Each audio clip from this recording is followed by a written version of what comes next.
Hello friends, welcome back to my channel.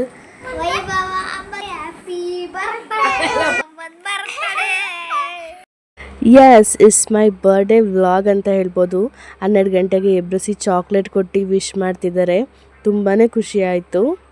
18th October ನಂತರ ಬೆಳಗ್ಗೆ ನನ್ನ ತಮ್ಮ ಬಂದು ರಸಮಲೈ ನನಗೆ ತುಂಬ ಇಷ್ಟ, ನನ್ನ ಫೇವ್ರೆಟ್ ಸ್ವೀಟ್ ಅಂತ ಹೇಳ್ಬಿಟ್ಟು ರಸಮಲೈ ತಂದು ವಿಶ್ ಮಾಡ್ದ. ಅದು ಕೂಡ ತುಂಬ ಖುಷಿ ಆಯಿತು. ಬೆಳಗ್ಗೆಯಿಂದ ಸಂಜೆವರೆಗೂ ನಾರ್ಮಲ್ ಡೇ ಅಂತ ಹೇಳ್ಬೋದು.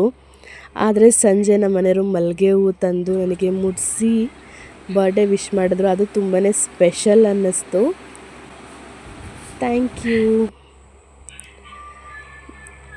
ಮತ್ತು ಬೆಳಗ್ಗೆ ಒಂದ್ಸಲಿ ಪೂಜೆ ಮಾಡಿದ್ದೆ, ಮತ್ತು ಸಂಜೆ ಕೂಡ ಪೂಜೆ ಮಾಡಿ ದೇವಸ್ಥಾನಕ್ಕೆ ಹೋಗೋಣ ಅಂತ ರೆಡಿ ಆದೆ.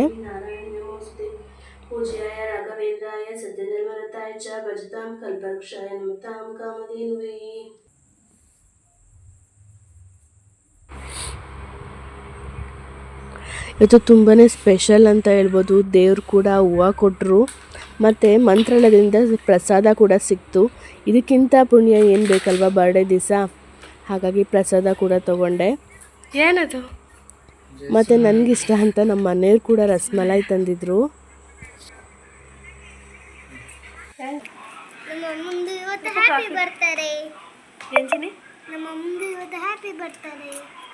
ಏನು ಗಿಫ್ಟ್ ಕೊಡ್ತೀಯ ಅಮ್ಮಂಗೆ?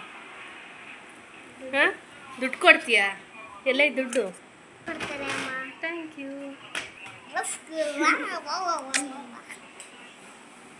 Happy birthday aunty. Thank you. ಪೂಜೆ ಎಲ್ಲ ಮುಗಿಸ್ಕೊಂಡು ನಾವು ಹೊರಟಿದ್ದು ದುರ್ಗಮ್ಮನ ದೇವಸ್ಥಾನಕ್ಕೆ. ಅದು ಇಂಥ ಸ್ಪೆಷಲ್ ದಿವಸ ದುರ್ಗಮ್ಮನ ದೇವಸ್ಥಾನಕ್ಕೆ ಹೋಗ್ದಲೇ, ದುರ್ಗಮ್ಮನ ನೋಡ್ದಲೇ ಹೇಗೆ ಡೇ ಕಂಪ್ಲೀಟ್ ಆಗುತ್ತೆ ಅಲ್ವಾ. ನಮ್ಮ ಸಿರಾದಲ್ಲಿರೋರ್ಗಂತೂ ಇಂಥ ಸ್ಪೆಷಲ್ ಡೇ ಅಂತಂದರೂ ದುರ್ಗಮ್ಮನ ದರ್ಶನ ಮಾಡಲೇಬೇಕು ಅಂತ ಅನಿಸುತ್ತೆ. ಹಾಗಾಗಿ ದುರ್ಗಮ್ಮ ತಾಯಿ ದರ್ಶನ ಕೂಡ ತುಂಬಾ ಚೆನ್ನಾಗಾಯಿತು. ಹಾಗೆ ಸ್ವಲ್ಪ ಹೊತ್ತು ಕೂತಿದ್ದು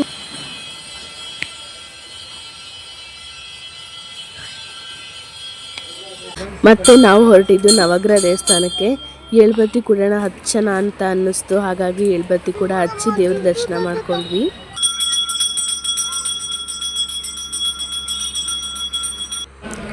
ಪ್ರಸಾದ ಕೂಡ ಕೊಟ್ಟರು, ಪುಳಿಯೋಗರೆ ತುಂಬಾ ಚೆನ್ನಾಗಿತ್ತು ಅಂತ ಹೇಳ್ಬೋದು. ಅಲ್ಲಿಂದ ನಾವು ಹೊರಟಿದ್ದು ಅಮ್ಮವ್ರ ಮನೆಗೆ. ಇಲ್ಲೇ ಸೆಲೆಬ್ರೇಟ್ ಮಾಡೋಣ ಅಂತ ಕರೆದಿದ್ರು. ಇದು ಬಂದು ನನ್ನ ತಂಗಿ ಮಗು, ನಾನು ಬಂದು ದೊಡ್ಡಮ್ಮ ಆಗಬೇಕು. ಈ ಫೀಲಿಂಗೇ ಎಷ್ಟು ಚಂದ ಅಲ್ವಾ.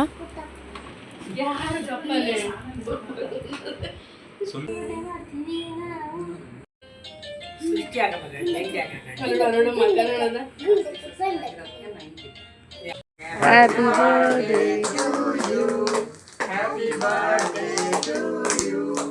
Happy birthday to you. Happy birthday to you. Thank you. ನೀನು ಹೋಗಲಿ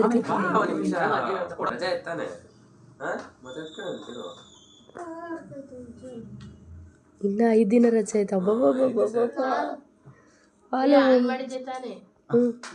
ಅಲ್ಲ ಇವನಿಗೆ ಹಾಲೆ ಹೋಮ್ವರ್ಕ್ ಚಿಂತೆ. ಸ್ವಾಮಿ ಸ್ವಾಮಿ.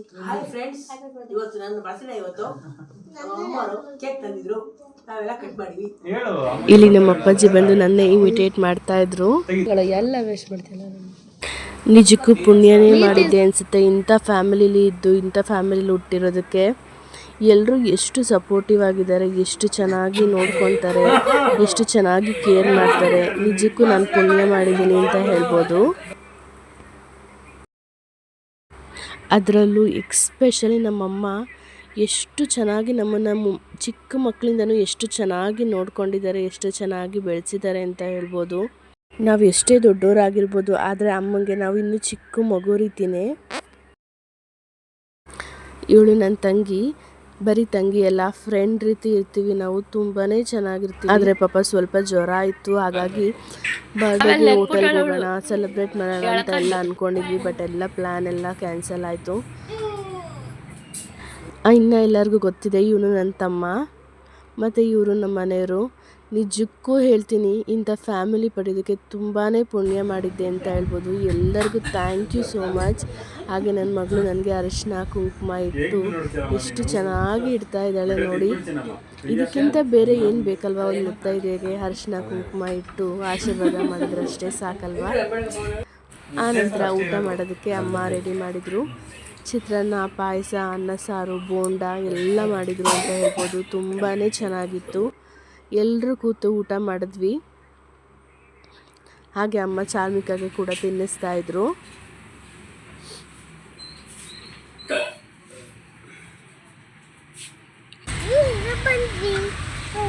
ಅಜ್ಜಿ ಮನೆಯಿಂದ ಮನೆಗೆ ಹೋಗ್ತಿದ್ದೀವಿ.